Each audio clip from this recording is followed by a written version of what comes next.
zebra shade, and it's motorized by Superior Interiors.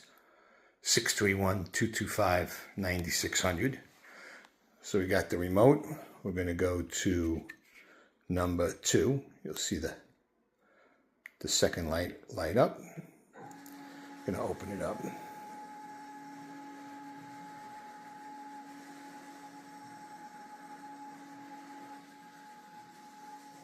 It's a bypassing shade, or a bandit shade, zebra shade, a vision shade. Call it a number of things. This is nice. It retracts into its own headrail. The headrail is fabric covered. Sweet. Now we're going to have it come down. So we're going to hit down. And then we're going to set an intermediate position.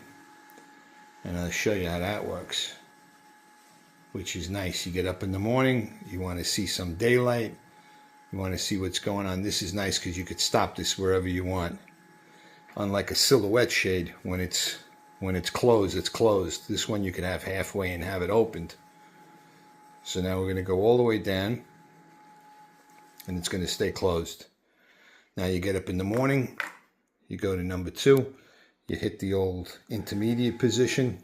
Beautiful. Right? Nice. Have it closed. Again, intermediate position. Nice. 516-317-5091.